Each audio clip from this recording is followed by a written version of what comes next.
Chapter 4. Mao and the Great Harmony. Revolutionaries are, by their nature, powerful and single-minded personalities. Almost invariably they start from a position of weakness vis-à-vis the political environment and rely for their success on charisma and on an ability to mobilize resentment, and to capitalize on the psychological weakness of adversaries in decline.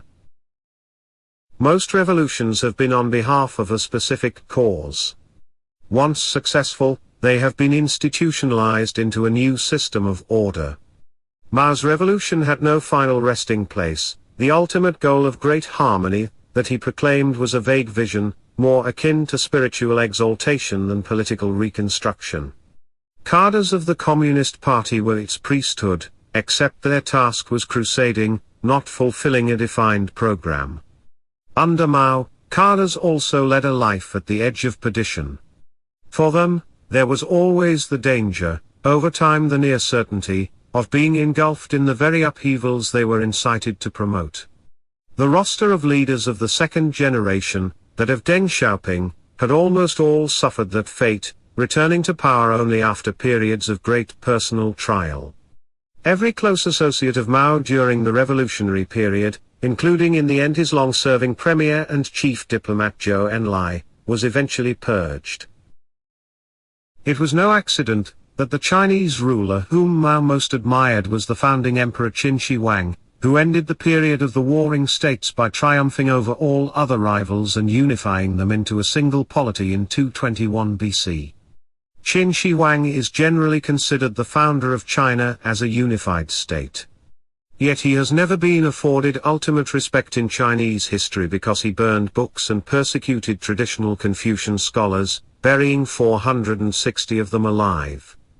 Mao once remarked that China's governance required a combination of Marx's methods and Qin Shihuang's, and he eulogized the emperor in a poem. Please don't slander Emperor Qin Shihuang, sir, for the burning of the books should be thought through again. Our ancestral dragon, though dead, lives on in spirit. While Confucius, though renowned, was really no one. The Qin order has survived from age to age. Mao's China was, by design, a country in permanent crisis. From the earliest days of communist governance, Mao unleashed wave after wave of struggle. The Chinese people would not be permitted ever to rest on their achievements. The destiny Mao prescribed for them was to purify their society and themselves through virtuous exertion. Mao was the first ruler since the unification of China to tear apart Chinese traditions as a deliberate act of state policy.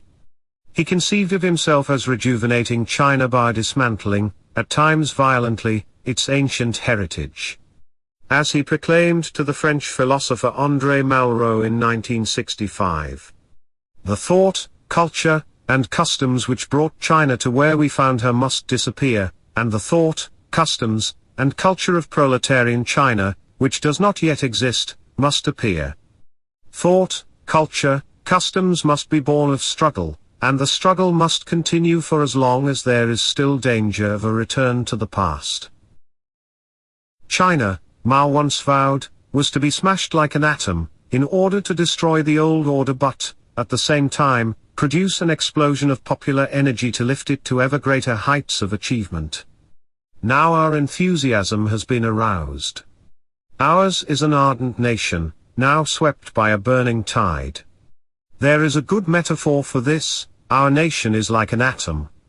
When this atom's nucleus is smashed, the thermal energy released will have really tremendous power. We shall be able to do things which we could not do before. As part of this process, Mao generated a pervasive assault on traditional Chinese political thought. Where the Confucian tradition prized universal harmony, Mao idealized upheaval and the clash of opposing forces, in both domestic and foreign affairs, and, indeed, he saw the two as connected, regularly pairing foreign crises with domestic purges or ideological campaigns. The Confucian tradition prized the doctrine of the mean and the cultivation of balance and moderation. When reform occurred, it was incremental and put forward as the restoration of previously held values.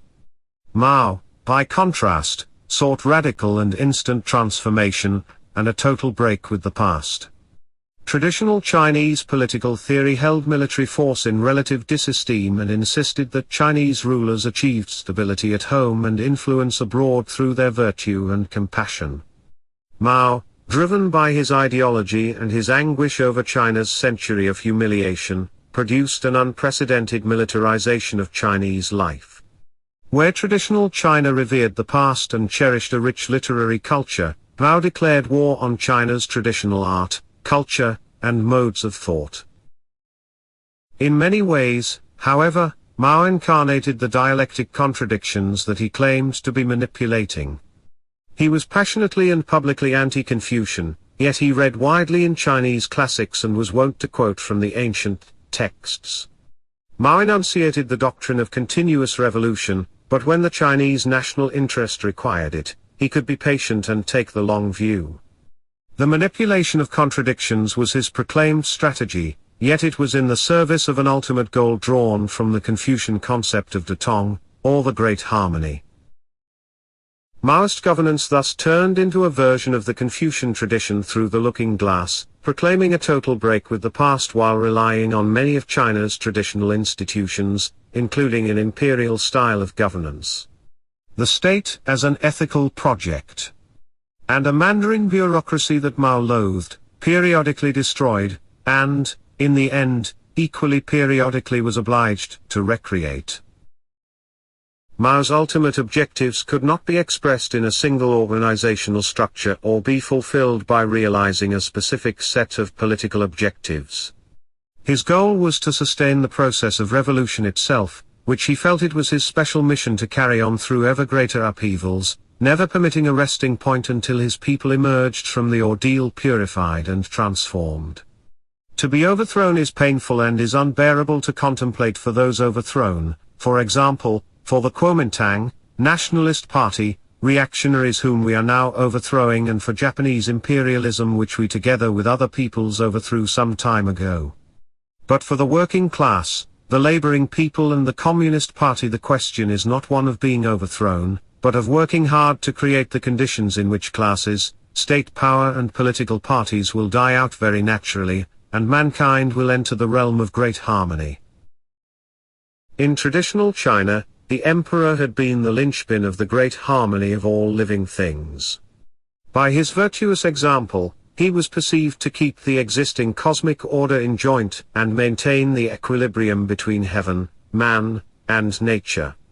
In the Chinese view, the emperor transformed rebellious barbarians and brought them to heel. He was the pinnacle of the Confucian hierarchy, assigning to all people their proper place in society.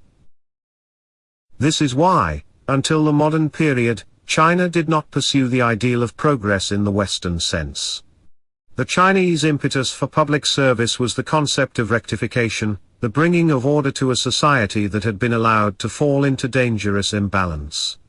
Confucius declared as his mission to try to recover profound truths that his society had neglected, thereby restoring it to a golden age. Mao saw his role as diametrically the opposite. The great harmony came at the end of a painful process likely to claim as victims all who traversed it. In Mao's interpretation of history, the Confucian order had kept China weak, its harmony was a form of subjugation. Progress would come only through a series of brutal tests pitting contradictory forces against each other both domestically as well as internationally. And if these contradictions did not appear by themselves, it was the obligation of the Communist Party and its leader to keep a permanent upheaval going, against itself if necessary. In 1958, at the outset of the nationwide program of economic collectivization known as the Great Leap Forward, Mao outlined his vision of China in perpetual motion. Each wave of revolutionary exertion, he proclaimed, was organically a precursor to a new upheaval whose beginning needed to be hastened lest the revolutionaries became indolent, and start resting on their laurels. Our revolutions are like battles. After a victory, we must at once put forward a new task. In this way, cadres and the masses will forever be filled with revolutionary fervor, instead of conceit. Indeed, they will have no time for conceit, even if they like to feel conceited. With new tasks on their shoulders, they are totally preoccupied with the problems for their fulfillment. The cadres of the revolution were to be tested by ever more difficult challenges at shorter and shorter intervals. Disequilibrium is a general, objective rule, wrote Mao. The cycle, which is endless, evolves from disequilibrium to equilibrium, and then to disequilibrium again. Each cycle, however, brings us to a higher level of development. Disequilibrium is normal and absolute, whereas equilibrium is temporary and relative. But how can a state in permanent upheaval participate in the international system? If it applies the doctrine of continuous revolution literally, it will be involved in constant turmoil and, likely, in war. The states that prize stability will unite against it. But if it tries to shape an international order open to others, a clash with the votaries of continuous revolution is inevitable.